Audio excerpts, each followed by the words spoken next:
ঘুম থেকে উঠেছেন? এই নেন চা। সকালবেলা সব বাসি কাজ সেরে আপনাকে চা দিতে আসলাম। এই নিন চাটা খান।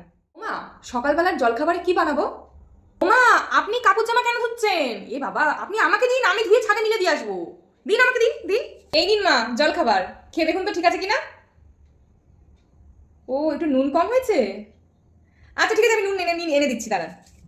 মা, আপনি থালাটা নিয়ে আসলেন কেন? আমাকে ডাকতেন, আমি গিয়ে নিয়ে আসতাম থালাটা। আপনাকে রান্নাঘরে আসতে হবে না। আপনি এখন বসে থাকুন তো, বয়স হয়েছে। আর কতদিন করবেন রান্নাঘরে? আমি তো এসছি নাকি? ও মা, আমি ভাবছিলাম কি একটু বাপের বাড়ি থেকে ঘুরে আসবো, অনেকদিন যাই না তো। ও, আপনার শরীর ভালো না? আচ্ছা ঠিক আছে, তাহলে পরে যাবো। আপনার শরীরটা ভালো হোক, তারপরে যাবো, ঠিক আছে। এই তো মা, মিক্সিতে মশলা করছি। ও, মিক্সিতে করবো না? আচ্ছা আচ্ছা, বাবা মিক্সির মশলা খায় না? আচ্ছা তাহলে শিলে বাটবো। আচ্ছা ঠিক আছে, তাহলে শিলে বাটছি। মা, শিলটা কোথায়? শিলে বেটে রান্না করে দিচ্ছি তাহলে। আচ্ছা আচ্ছা। ও, লাঠিতে ভালো মোছা হয় না? আচ্ছা ঠিক আছে, তাহলে আমি বসে বসে মুছছি ঘর। দাঁড়ান, আমি বালতি করে জল আবার চেঞ্জ করে নিয়ে আসি, বসে বসে ঘর মুছছি। ও মা, এই নেন 500 টাকা।